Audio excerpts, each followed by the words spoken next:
This is FE Peer Review. The date is February the 11th, 2022. Faith versus Knowledge. I'm very busy now with some other projects I've got going. It's going to be hard to find time to do much here on YouTube, but I don't want to leave it entirely, so I will do what I can with the bits of time I've got available. I won't be able to do the big fancy 3D modeling presentations and so forth, but today you get to hear me read a comment I left on Arctic Reflections community board. One of the flat earthers that comments regularly on my channel said that I'm in love with the sound of my voice. Well, all you're going to get in this video is the sound of my voice. Unfortunately, I can't do voices. I could, like if I was Robin Williams, maybe I could do this whole video and sound like John Wayne or something. But this is the only voice I've got, and I don't like the computer digital voices, so hopefully you don't mind the sound of my voice.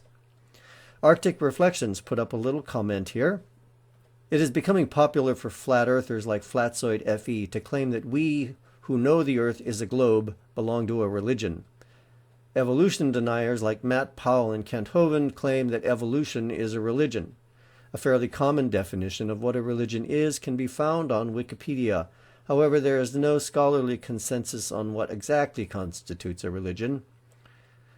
Quote, religion is usually defined as a social, cultural system of designated behaviors and practices, morals, beliefs, worldviews, texts, sanctified places, prophecies, ethics, or organizations that generally relates humanity to supernatural, transcendental, and spiritual elements. I had a little response to that. I thought I loved what Arctic Reflections had to say, but I had a few thoughts of my own, which I'll share here. I think the important differentiation is the acceptance of hypotheses about natural objects and processes as fact without physical testable evidence versus accepting hypotheses as fact only when the weight of physical testable evidence supports the hypotheses. I like to characterize it as the difference between knowing and believing. I do not believe I have feet. I know I have feet. I can feel them, see them, reach down and touch them.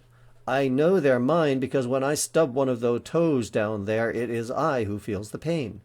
If I were a religious person who accepts the idea of an eternal soul, I would believe I have such a thing, but I would not have the physical evidence such as I have regarding my feet. I do not believe in evolution. I know evolution happens. I accept evolution as fact due to the large amounts of physical evidence that support the hypothesis. Another phrase I like is the preponderance of the evidence. In the example of my feet, the evidence is about as strong as it can get. However, we may encounter natural phenomena for which we do not have as much evidence as our own feet. Nonetheless, if there is substantial, if not absolute evidence, we can say that, quote, the preponderance of the evidence supports the hypothesis, evolution for example, over some other hypothesis for which there is less evidence, Genesis creation for example. The amount of evidence supporting evolution is strong, so it is reasonable to accept that it is the likely answer. Yes, future evidence may support some other hypothesis, but until that time it is reasonable, in other words rational, to accept the evolution hypothesis. Insisting on 100% perfect absolute proof before accepting a hypothesis is simply counterproductive to the advancement of humanity, so it is irrational.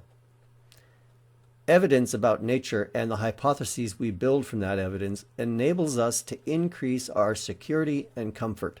It gives us things like agriculture, clean water supplies, the ability to predict the weather, global telecommunication systems, and the ability to navigate across oceans. To refuse to accept hypotheses as true without absolute 100% proof means that this information cannot be developed into technology that improves our lives. This would hold us back. Therefore, it is reasonable to accept hypotheses based on the preponderance of the evidence rather than waiting for absolute 100% proof. By doing so, we can act on them for our own benefit. Lastly, Claims of skepticism on the part of people who want to reject well-established hypotheses about nature are almost always accompanied by often unstated counter-hypotheses for which they have far less evidence, but to which they are irrationally attached. They often exhibit a surprising willingness to accept views that counter established hypotheses, even though those views are largely or even completely without evidence. So while they may claim to be skeptics, when faced with baseless statements that support their preferred worldview, they can be surprisingly gullible. Unfortunately, sometimes this so-called skepticism prevents them from accessing the benefits accruing to well-evidenced hypotheses. This can mean, for example, that they may not get the benefits of a vaccine, and the consequences of missing that opportunity can be as severe as death.